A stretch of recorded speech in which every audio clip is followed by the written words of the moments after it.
My neighbor expected me to watch her dog every weekend, insisting, "You're home anyway."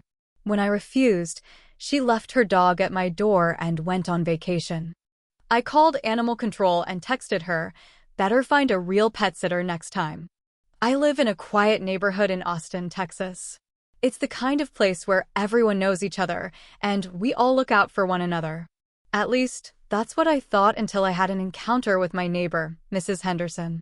Mrs. Henderson was a woman in her late 50s, with short, curly gray hair and a penchant for floral dresses. She had moved into the house next door about a year ago with her dog, a small, yappy terrier named Max. From the beginning, she seemed friendly enough, always waving and exchanging pleasantries whenever we crossed paths.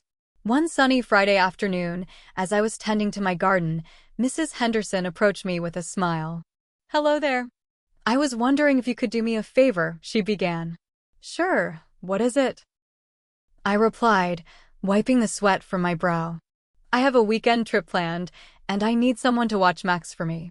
Since you're usually home, I thought you might be able to help," she said, her eyes hopeful. I hesitated. While I didn't have anything against Max, I wasn't particularly fond of dogs, and I had plans to catch up on some work over the weekend. "I'm sorry, Mrs. Henderson, but I have a lot on my plate this weekend. I don't think I'll be able to take care of Max," I explained. Her smile faltered for a moment before she quickly recovered. "Oh, I understand. It's just that you're always home, and I thought it wouldn't be too much trouble. But I get it," she said, turning to leave. I felt a pang of guilt, but stood firm in my decision. The next morning, I was awakened by the sound of scratching and whining at my front door. Groggy and confused, I stumbled out of bed and opened the door to find Max sitting there with a note attached to his collar. "Couldn't find anyone else. You're home anyway. Thanks for watching, Max. Be back Monday evening. Mrs. H." I stared in disbelief, reading the note twice to make sure I wasn't imagining things. Frustration bubbled up inside me. How could she just leave her dog at my doorstep after I had explicitly told her I couldn't watch him? I knew I had to act quickly. Leaving Max outside wasn't an option, but I also couldn't let Mrs. Henderson think this behavior was acceptable. I decided to call animal control to explain the situation. "Animal control, how can we assist you?" a calm voice answered. "Hi, this is a bit unusual, but my neighbor left her dog at my doorstep and went on vacation. I can't take care of him, and I don't know what to do," I explained. "That's indeed a peculiar situation. We'll send an officer over to assess and take custody of the dog," the officer replied. "Thank you.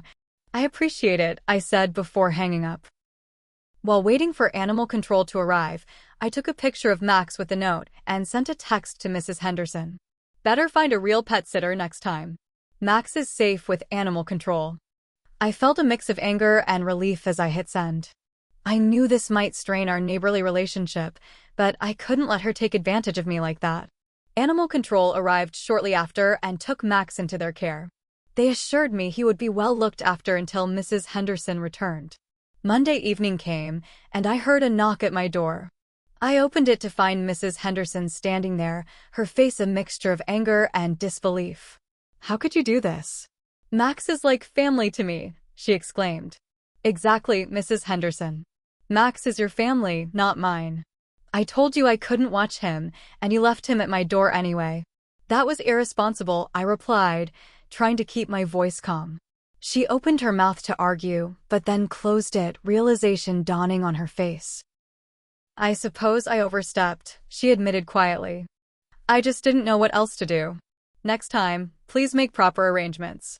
"It's not fair to put that responsibility on someone else without their consent," I said. She nodded, tears welling up in her eyes. "You're right. I'm sorry."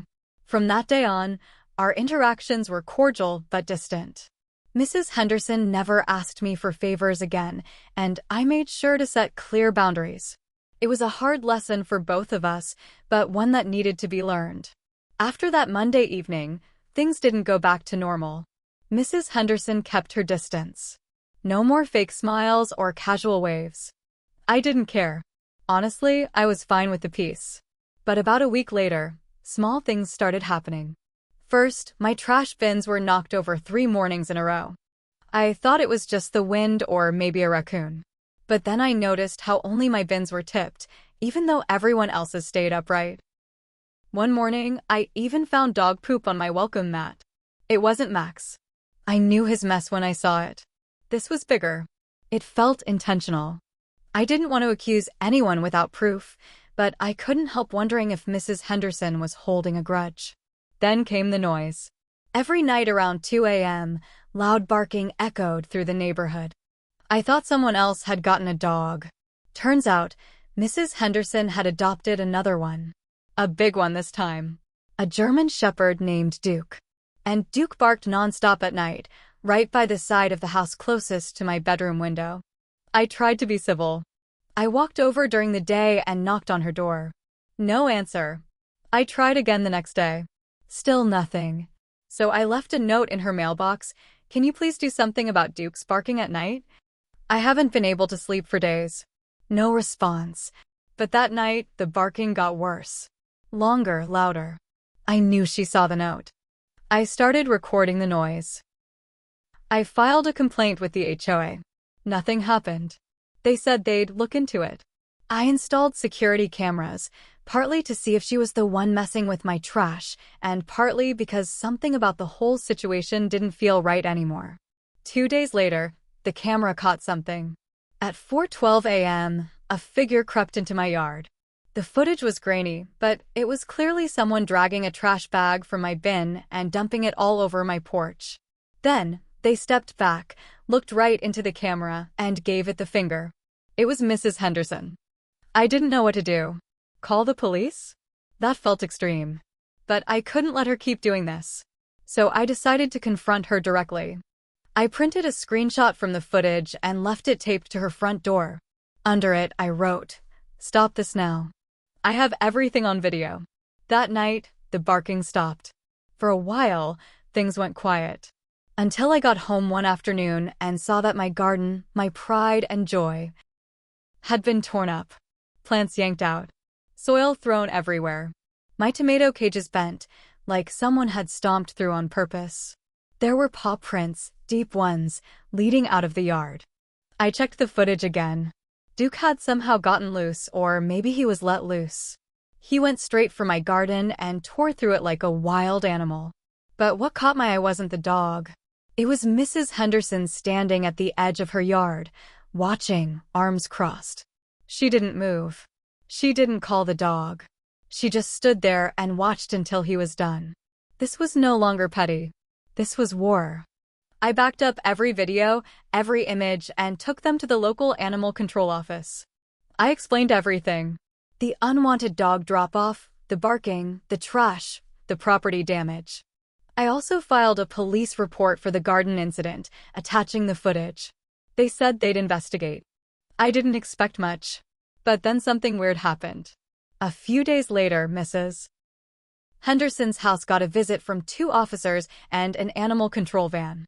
I watched from inside. The officers were there for over an hour.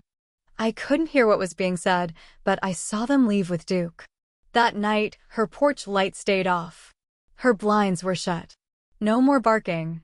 But the next morning, a letter was taped to my door. It wasn't signed. Just a single sheet of paper with shaky handwriting. You think you've won. But I'm just getting started. After I read the letter, I stood there for a long time. Just holding it, heart thumping, like I'd swallowed something too big. The handwriting was uneven, like someone was shaking when they wrote it. Maybe it was meant to scare me. Maybe it worked a little. But mostly, it made me angry. I was tired of this game. I put the letter in a plastic bag and drove to the police station. I told them about the note. I showed them the security footage again.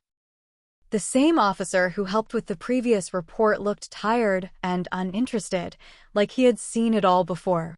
She hasn't made a direct threat, he said. Hard to act on a note like that. I asked if they could at least talk to her again. He nodded, said he'd file it and get someone to swing by. But I left knowing they wouldn't do much. Days passed. No trash dumped. No barking. No new letters. But the tension was heavy, like the air before a thunderstorm. Then something else started. Packages started showing up at my door. Dozens. I hadn't ordered anything. Weird stuff, dog collars, bulk canned food, even a box of chew toys. All addressed to me. All billed to my name. I checked my accounts. Someone had opened online shopping accounts in my name, using old billing info but new shipping addresses. All of it leading to my house. I canceled everything, filed reports with the sites, froze my cards. But the damage was done. One of the deliveries was so big it blocked my front door. I had to crawl through a side window just to get out. Then, late one night, I saw something that chilled me. I was reviewing the footage from my cameras, just doing my usual scan, when I noticed something odd. My back gate was open. I always locked it. The timestamp showed it happened around 3 a.m. I zoomed in. There was a figure again. Smaller this time. Could have been a teenager. Could have been someone trying to make it look like it wasn't her. But then I saw the hoodie red, with a faded logo. I remembered seeing Mrs. Henderson wear that exact same hoodie months ago, walking her dog in the mornings. The figure slipped into my backyard. They didn't stay long. Just moved around near the edge of the yard, then vanished off-screen. When I checked the yard the next morning, I found a dead rat nailed to my fence post. Not just placed there, nailed. That's when I started carrying pepper spray in my pocket every time I went outside. But even with all this, I didn't want to leave. It's my house. I've lived here for 12 years. I planted every flower in my front yard. I fixed that cracked driveway with my own hands. I wasn't going to be bullied out by some neighbor with too much time and a twisted grudge. Instead, I doubled down. I upgraded my cameras to full-color night vision and added 2 more, one facing her house directly. I installed motion-activated floodlights around the yard. I posted warning signs. I even called a lawyer just to ask, what happens if I have to take legal action? He said I needed more. Something more aggressive, more serious. Enough to push it past a nuisance case and into real criminal territory. So I started documenting everything. Every sound. Every item that showed up. Every weird noise in the middle of the night. One night, I left one of the cameras running with sound. I couldn't sleep. Around 2:47 a.m., I heard something. Whispering. I played it back over and over. I couldn't make out the words, but it was definitely a voice. Low, female. Too close to the window. I waited 2 nights. Same thing happened. This time, the voice was clearer. It said, he started it, followed by what sounded like quiet laughing. I showed the audio to the police again. They finally agreed to send someone out to warn her about trespassing. That seemed to trigger something. The very next day, someone filed a noise complaint against me. Said I was blasting music at night. That I was harassing them. Code enforcement showed up at my door, asking questions. I invited them in, showed them the footage, explained everything. They left. I could tell they didn't know what to make of it. Later that week, my mailbox was smashed. Not just dented, destroyed. Bent inward like someone took a sledgehammer to it. I sat on my porch that night with a flashlight and a baseball bat, just waiting. I don't know what she's planning next. But I do know this isn't over. This woman started with a dog. Now I'm not even sure where the line is anymore. It all came to a head one night in October. The air was cold, the sky dark with no moon out. I had barely slept in a week. The stress had gotten to me, constant checking of cameras, every creak in the floor making me jump. I stopped going out unless it was necessary. Friends called, asked if I was okay. I lied and said I was just busy. That night, I sat on the porch again, same as before. Hoodie on, flashlight ready, bat resting against my leg. I wasn't scared. I was done. Something had shifted inside me. I wasn't going to wait for the next creepy thing. I wanted it to happen. I wanted her to come back, just once more, so I could catch her red-handed. And she did. At 3:12 a.m., I heard the side gate creak open. I didn't move. I waited. The figure stepped through my backyard slowly, crouched low, thinking they were sneaky. They headed for the back window. Same one I heard whispering under. This time they had something in their hand. I couldn't see what, but it gleamed faintly. I stood up. The motion light flicked on. She froze. It was Mrs. Henderson. She was barefoot. Her face was pale, eyes wide like she didn't expect me to be standing there. "You need to stop," I said, voice low. She didn't speak. Just held the object tighter. Turned out it was a hammer. I stepped forward. "Put it down," I said. She finally spoke. "You ruined my life." I stared at her. "You left your dog at my door. You made this personal." She laughed, almost hysterical. "You called animal control. They took Max. They took Duke. They filed charges. Now my record's ruined. You ruined everything." I didn't say anything. I didn't have to. She charged at me. I don't even remember raising the bat. It was instinct. One swing. It caught her in the shoulder. She dropped the hammer and hit the ground hard. She screamed. More from rage than pain. Neighbors started turning on lights. Someone shouted. I stepped back, dropped the bat, and raised my hands when the police showed up minutes later. I didn't resist. I showed them the footage. I showed them everything. They found her prints all over the trash, the mail, even the rat nailed to my fence. She was arrested on the spot. She tried to claim I lured her into the yard, that I was harassing her, but the evidence was too strong. She was charged with harassment, trespassing, attempted assault. She tried to plead insanity, said I was stalking her.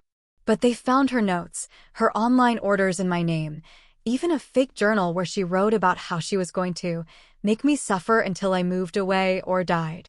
She was sent to a facility for mental evaluation. No one saw her again after that. And me? I wasn't totally innocent either. The cops told me later that my one swing broke her collarbone. That if I hadn't been standing on my own property, it might have been assault. I didn't press charges for the attack. I didn't need to. The system took care of it. But here's the part one haven't told anyone. I could have helped her in the beginning. When she first asked for help with Max, I could have just watched the dog for 2 days. I wasn't that busy. I had the time. I said no out of pride. And maybe that's where all this started. It doesn't excuse what she did. Not even close. But I can't help wondering how different things would have been if I'd just said yes. My garden's gone. My nights are still full of shadows and noise I can't trust. I sleep with one eye open, even though she's gone. Sometimes revenge doesn't feel like a victory. Sometimes it just feels like survival.